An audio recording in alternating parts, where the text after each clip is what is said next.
Live from Liverpool, we need to talk about ghosts with Kevin Eustace.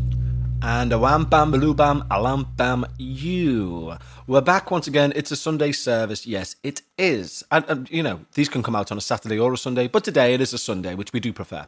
How are you all? How are you all? I hope you're all well. And I've had a spooky week. We're obviously deep in the midst of November now. It is terrifying weather outside. It's cold, it's dark, it's miserable to everyone else.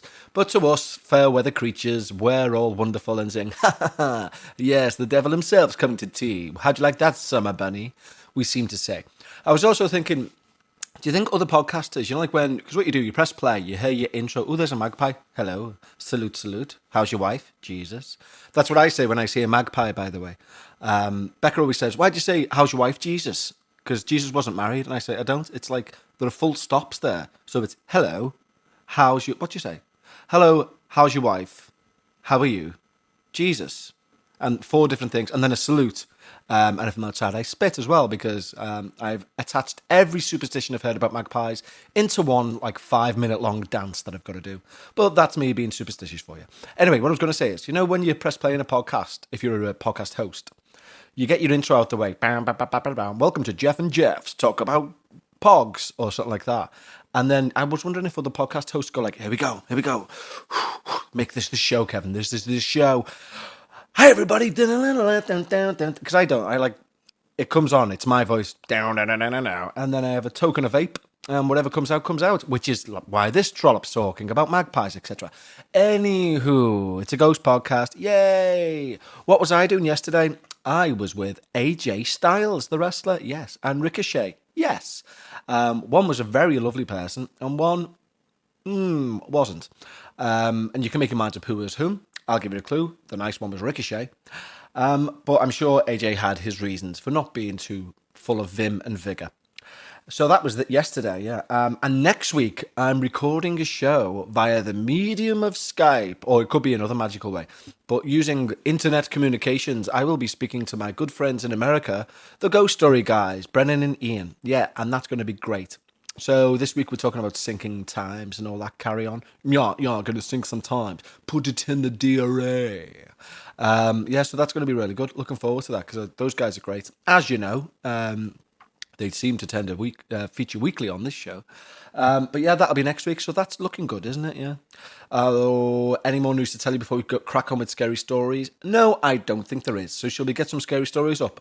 Yes, you said in unison at the top of your voice. Okay then, let's get some scary stories going. And the first story this week is from the amazingly named and Patreon, Ashley Colucci Dorian. And we love her name. Actually, she's one of the only names that, you know, when I sing the songs of the Patreons, I always remember her song because it's stuck in my head. It goes, Ashley Colucci Dorian, she has joined the EXO list. So yeah, there you go, Ashley Colucci Dorian. You've got a special place in my song brain. Anyway, she's wrote in, Grammar Boy. And it says, this story is called Strange Happenings in My New Home. Hi, Kev. Hi. I thoroughly enjoyed your Halloween shenanigans with Becca. I commend you for being brave enough to stay in that dark room alone. I couldn't have done that. See, a lot of people are saying, Kev's scared, Kev's a shitbag. But there's Ashley supporting me, so thank you, Ashley. Yeah, sincerely. I have another tale for you. This one is most recent and still currently ongoing. This is going to be a long one. Well, thank you, Ashley. We do need the content, so here we go. We moved into our new home July 2018. A new home is always a bit odd at first, since you're getting used to the new surroundings and sounds of a new place. We get so used to the sounds of our home that when in a new place, I believe our minds can play tricks on us. That's a good point, Ashley. Kevin agrees. I had this in mind for the first few weeks in the new house. I never had any feelings of bad energies, and generally, I looked on our home as a new chapter in our lives. There was a lot of negative things that occurred in our old home, and I was very excited to start fresh. That all makes sense. Now, I'm not scared of my new home, but let me make that clear. Maybe it's because I don't feel threatened by anything that's gone on. There was maybe 1 or 2 times where I generally got a little shaken, but the feeling quickly passed. I keep these occurrences in the back of my head, of course, but I try my best not to think about them too much because my mind will begin to run wild and I may never want to be alone in the house again. I have 3 children and my husband in the home with me. We also have 2 new cats and a puppy. Because 3 children isn't enough, is it? No, that's insane. Just setting the basis for the story, she says. The first real unexplainable thing happened, I remember, a few months after we moved in. It was probably around 11:45 p.m. and my husband and I were laying in bed. He was already sleeping and I was just starting to fall asleep when I heard, clear as day, a man shouting up the stairs, "Tina!" I sat up in bed, panicking, and I woke my husband up. "Jeremy," I said, "there's someone in our house." He jumped up out of bed so fast and dashed down the stairs. When he came back up, he said, "It's Ike." He didn't say that. Kevin threw that in for a joke. Sorry, everyone. When he came back upstairs, he said, "There's no one down there." I said, "I heard someone shouting a woman's name. Check out the window. Maybe he's outside." He checked and again said to me, "Ashley, there's no one out there." He doesn't believe in anything paranormal, so he had no problem climbing back into bed again and falling asleep quickly. I lay back down and thought to myself, am I hearing things? Was I maybe just halfway between sleep and awake and dreamt it? And who the hell is Tina? Good question. I think we all want to know. I let it go and went back to sleep. Over the next few months, I'd see things from the corner of my eye. COTEP, she says, which is correct, yeah? Corner of the eye phenomena. There you go, everybody. You're getting an education in the paranormal from Ashley here. And well done, Ashley, for doing so. So COTEP, guys, is what we now, who listen to the podcast, will refer to corner of the eye phenomenon. Phenomena. COTEP, yes. This has almost happened to me my entire life. So it didn't really alarm me until I saw a full solid figure of a man standing in my kitchen and looking at me. This is careful here. That just freaked me out because as I read that, I was glancing to the kitchen because I thought I seen something move. Anyway, I continue.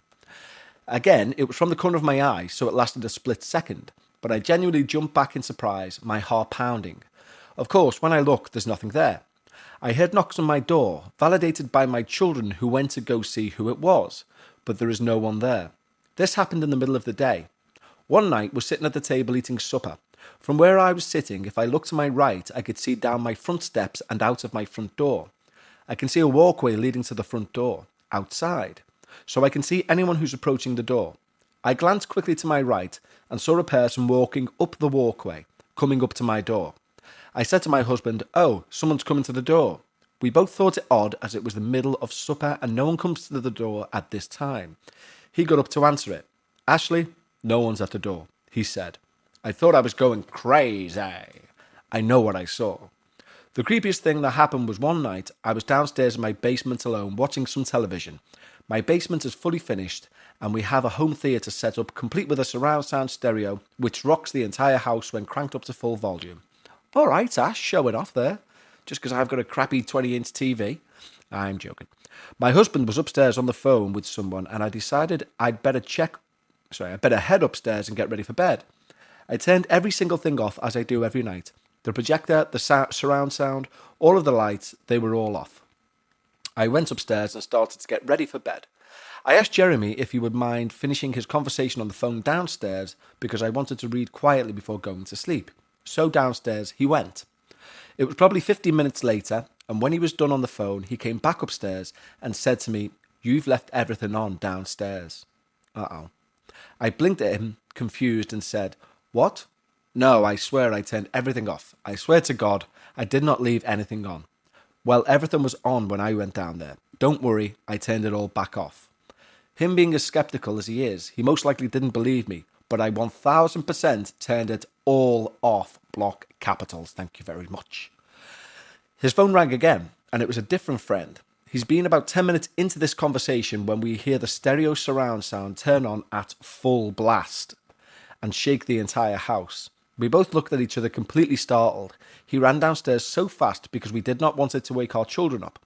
I was just frozen, sitting there, freaked the hell out. What the hell was going on? When he came back up, he looked at me and kind of laughed, and he said, "Okay, that was weird." I didn't go downstairs alone for a few days after that. The most recent thing occurred probably about a month ago. It was the night before my wedding, and my husband was staying the night at my father's house. I was at home with my 2 daughters and my 3 bridesmaids.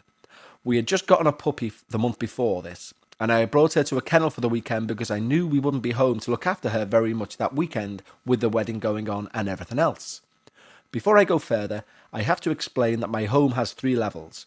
My son's bedroom is in the basement, my daughter's rooms are on the main floor, and my bedroom is the bonus room above the garage, 1 level higher. My 2 sisters were downstairs in my son's room getting ready for bed. They were going to sleep there for the night. I was in my kitchen on the main floor, and my friend Renee was sitting in the living room off the main floor. It's open concept on my main floor, so I can see from my kitchen into my living room. My cat was sleeping on the floor close by, and all of a sudden, we heard a dog barking from somewhere inside the house. My cat flew up about 20 feet in the air, bolted downstairs and into the basement, completely scared out of her wits.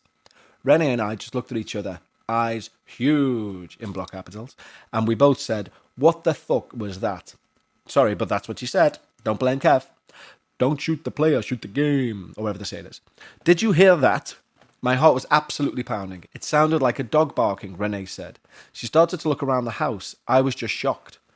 Both of my sisters came up the stairs. "What the hell? Was that a dog barking?" my sister said. My other sister remarked, "The cat just lost her mind." I like that. I like the idea of a cat losing its mind. This is terrifying, though, to be fair. I'm making jokes for myself to make me feel better. I have no explanation for it because my puppy wasn't even at home at the time. I've asked my neighbours about the previous owners if they ever complained about weird things occurring. They said no, but my one neighbour did tell me that the last owner did bury their dog under the tree in my backyard. I'll let you know if anything else happens. Thanks. Well, please do, Ashley, and thank you. Please don't thank me for sending in your spooky stuff. I thank you for sending in your spooky stuff. That is amazing and very, very scary. You can tell I'm all laughy and joking at the start, and then I make no jokes and I just tell the story because my mind just visualizes it so well, and I'm like, I've got a kitchen. Oh my God, does that mean there's a dog in my kitchen, mother? And stuff like that. I wonder who Tina is, though, yeah? Big wheels keep on turning, I say. Ghosties keep on swearing. I don't know. So that was brilliant. Thank you very much, Ashley Colucci Dorion. If you have a story that you want me to read out, please send it to contact@talkaboutghosts.com and I will read it out. And if it's good, what you'll see will happen is you'll see me joking at the start, then getting very serious towards the middle, and then panicking towards the end. And that's how these stories seem to be told. But thank you, Ashley. That's amazing. A sincere thanks for sending it in. Okay, let's have another. Okay, and the next one is from Sean Fleming. Didn't he write James Bond? No? Something Fleming. Ian Fleming, sorry. Anyway, but this isn't Ian Fleming, writer of James Bond. This is Sean Fleming, writer of We Need to Talk About Dead Cats. Yes, that's what he's put. Yes. Okay, let's have a read. Hey, Kev. Long-time listener here. Hey. And I love the Halloween special. Thank you. Hearing you out in the world was a nice change of pace for the spooky season. Speaking of that, that's the reason for my crazy subject line. I've got one of those portable recorders myself, and I've got this windscreen called a dead cat. In brackets, yup, that's the official name. It eliminates nearly all wind noise. I know you mentioned you had to edit one episode a lot to take care of that, which I did. So I figured you might get use out of that too. Here's the one I've got, and there's an Amazon link. So thank you, Sean. That's really nice, yeah. He says, as it's Halloween, I can't email you without something spooky too. And it's not Halloween, sorry. These are a bit delayed. Obviously, we're in November, but I continue. So, as it's the middle of November, I can't email with you without something spooky too, of course. I've told you one story before about my haunted demon Build-A-Bear, if you recall. I bloody do. I was showing that to my mate the other day. Do you guys recall it? The weird laugh? It's horrible. I may, in fact, hold on, I'll play it. Let me see if I can. Hold on. There we go. There we go. Get on this.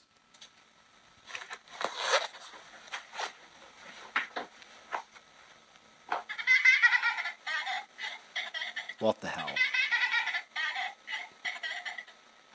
How bad's that? So that was, it's like a Build-A-Bear. Do you have them in America? It's probably an American thing, in truth.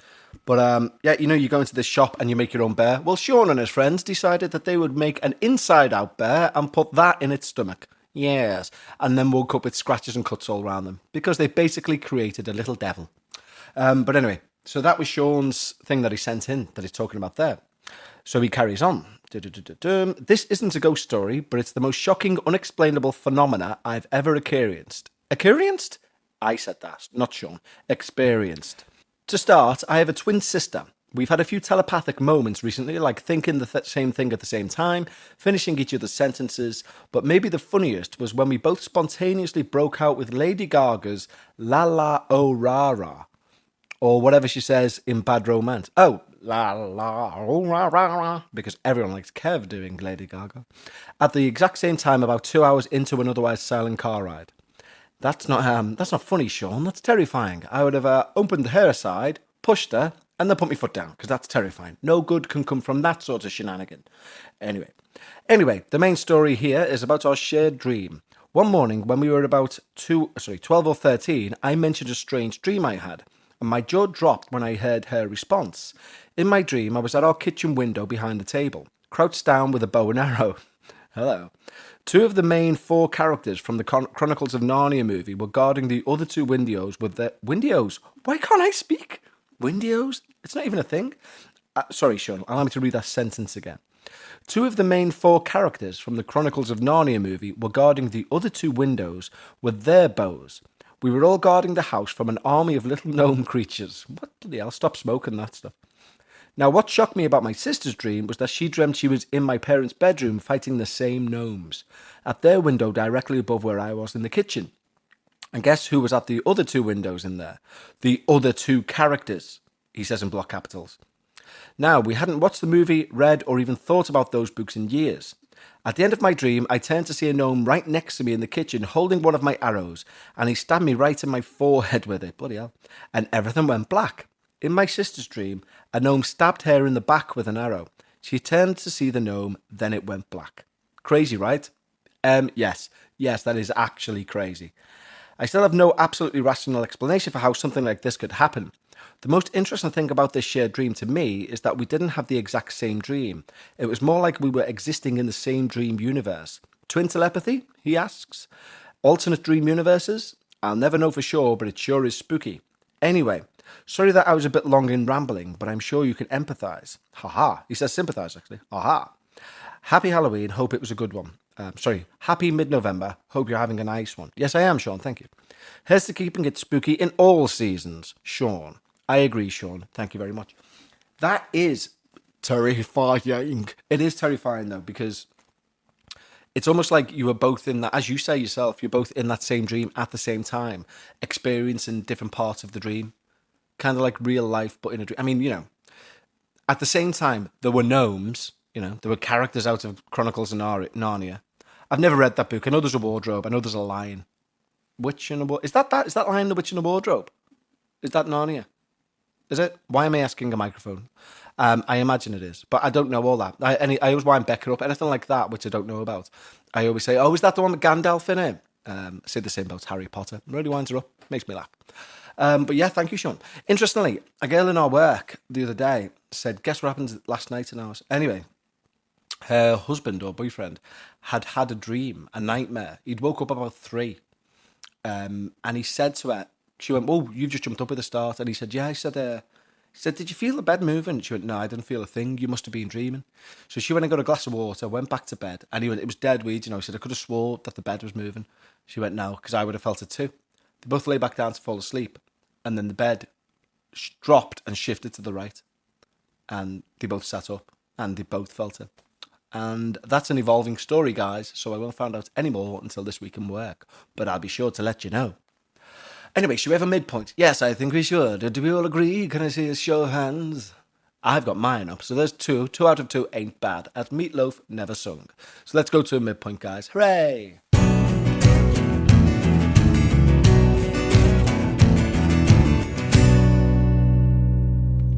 Wo ist den Midpoint? Ist it right now?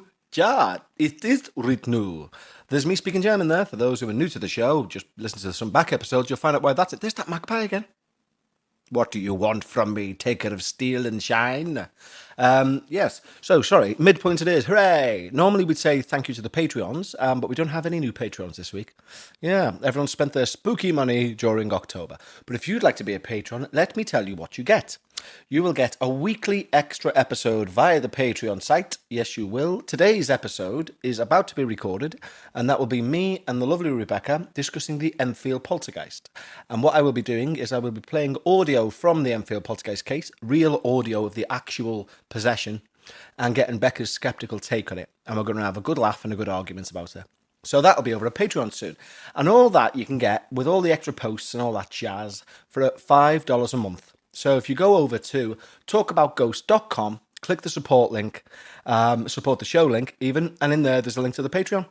Or you can just go to patreon.com/we need to talk about ghosts. So 2 ways, talkaboutghost.com or patreon.com/we need to talk about ghosts. And there you can go and sign up. As I say, $5 a month, get you an extra show a week. And it's 4 extra shows per month and a load of other written content and all this jazz. Go and check it out. Anyway, because of the lack of new Patreons this week, do you remember last week when I said that I was thinking about putting music in on the show and some of the stories to try and, I don't know, try and put something in it in the background? I changed my mind because I've said previously, it's not what the show's about. There's enough of those shows and some of them are brilliant. Some of them don't take themselves too seriously, which is brilliant, but there's a lot which do and they overkill it, do you know what I mean? So, because we've got a bit of time, what I'm going to do is I'm going to introduce a new parody story character. Yes, and he's going to be called Peter English. That's his name. Yes, and he's going to be reading a story after this. It'll be a true story, but it'll be done in the style of one of those very, very serious podcasts after this midpoint. It won't be one of the listener stories, so don't worry. It will be a true story, a true ghost story. So that'll be fun, won't it? Said everybody. And then after that, we've got 2 stories from our listeners. Don't forget, if you've got a story and you want me to read it out, email it over to contact@talkaboutghosts, and I will do, because that's what we want to do. Me and Becca had a near-death experience today. Sincerely. Some absolute lemon in a white van just cut us off. Like, I don't know, I'm new to driving. What's the actual phrase you use? He cut me up, man. Yeah, he cut me up. And I beeped the horn very long. And then we came up behind him at the lights. And I was in 2 minds to get out and go up to his window and be like, yeah, bloody right. But then I realised that my hair's long, as you all know. And today, I thought it'd be a good day to try and just wear it without it tied up. Thinking that it doesn't matter if I've got a high forehead and I'll look really cool and like some proper rock star. In hindsight, it was a mistake because I caught a glimpse of myself and I actually look like Vigo the Carpathian from Ghostbusters 2. And it's because I've got a massive forehead. So I looked in the mirror before I decided to get out of the car and nearly have a fight and thought, you know what? I'd batter me. If I see me in the street, I'd want to punch me in the head because I look like an absolute Peter Stringfellow-esque, Vlad the Impaler-esque, massive four-headed, long-haired man. Yeah, so he got away with it that time. Who am I kidding? I wouldn't have done anything. Even if I was tied up, he would have battered me, even if it was a mouse. Anywho, so this has been the midpoint. Not your usual midpoint, I grant you. No songs, nothing like that. But if you do want to, as I say, get those extra episodes, go over to talkaboutghost.com and click support the show. Just $5 a month, get you an extra show a week. And today's one, as I say, is an Enfield special where I will argue with Becca about the Enfield poltergeists. Yes, I say plural because I believe there could have been more than one. Find out more on the show. Anyway, let's get back to this show. Yes.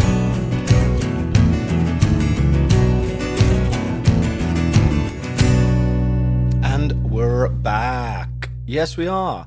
And as mentioned in the midpoint, we've got a really true story coming up. It's not true.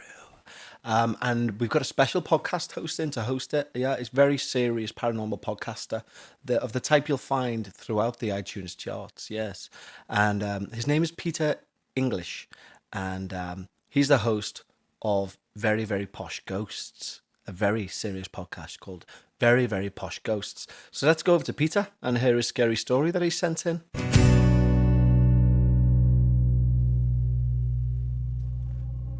Hello, my name is Peter English from the Posh Ghost Story Show.